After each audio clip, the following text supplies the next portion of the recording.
के बाद फिर मुकालिमा पेश करने के लिए मैं आवाज़ दे रहा हूँ जुबैदा अब्दुल रऊफ खान, जीनत अब्दुल रऊफ खान, ये दो। अस्सलामु अलैकुम वरहमतुल्लाहि वबरकातुहू। गुड नाइट बहन। हाय अल्लाह, मैंने तो आपको पहचाना ही नहीं। और ये क्या, हमारे रसूल सल्लल्लाहु अलैहि वसल्लम ने हमें सलाम का तरीका सिखाया है, वही हमें करना चाहिए क्योंकि ये एक दुआ भी है। बचपन की तरह पहचानने से इनकार। ओफो, आप तो बुरा मान गई। दरअसल आपने मेकअप इतना कर रखा है कि मैं सोच में पड़ गई आप ज़ोरा या कोई और। लीजिए बहन, आपने तो हम पर तंज़ नहीं बहन, मैंने तंज़ नहीं किया, बल्कि आपके इस हुलिये को देखकर ताज्जुब हुआ। क्यों बहन, किस चीज पर ताज्जुब हुआ आपको?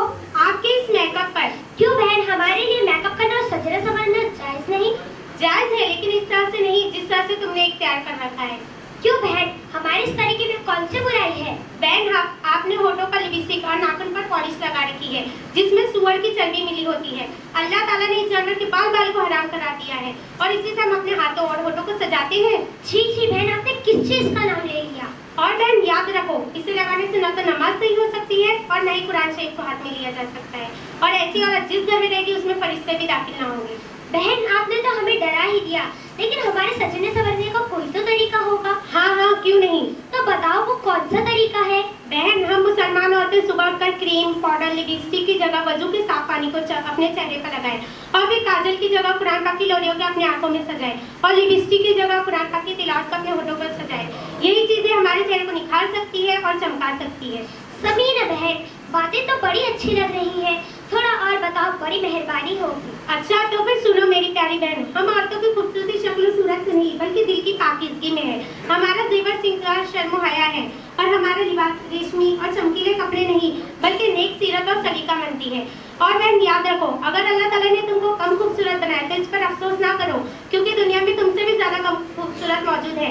और अगर खूबसूरत बनाया तो इस पर गुरूर और तकब्बुर ना करो, क्योंकि दुनिया में तुमसे भी ज्यादा खूबसूरत मौजूद है।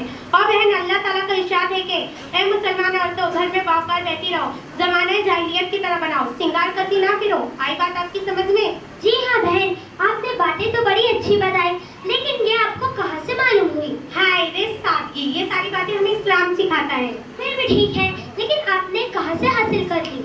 ओहो, आपको मालूम नहीं, हमारे मोहल्ले में कई साल से अंजुमन दातो सुनना चल रहा है। ये सारी बातें हमें वहीं पर सिखाई जाती हैं। मेरी प्यारी बहन, तुम भी इस मदरसे में आ जाओ, हम दोनों मिलकर इस्लामी तरीके सीखेंगे और अपनी बहनों को भी सिखाएंगे इंशाअल्लाह। इंशाअल्लाह बहन, मैं वादा करती हूँ कि आपसे कि इस काम में आपका पूरा साथ दूंगी। और बहन, हम सब मिलकर इस मदरसे के लिए दुआ करेंगे कि अल्लाह ताला इस मदरसे को दिन दुनिया और रात चौगुनी तरक्की अता फरमाए और इसमें सभी तालीम हासिल करने वालों को कामयाबी से सरफराज बनाए और हमें इसकी निजात का जरिया बनाए और हम मुसलमानों के दिल में इस दीन की कदर पैदा फरमाए और हम औरतों को इस फैशन से दूर रखें। अच्छा बहन, अब मैं घर पर चलती हूँ, मेरी अम्मी बड़ी बेचैनी से इंतजार कर रही होगी, लेकिन वादा करो आज से ये हराम चीजें नहीं लगाओगी। बहन, मैं वादा करती हूँ आज से कि आज से ये हराम चीजें नहीं लगाऊंगी। और मेरी जो बहन मेरी आवाज को सुन रही होंगी उनसे भी अर्ज करती हूँ कि वो ये हराम चीजें ना लगाए।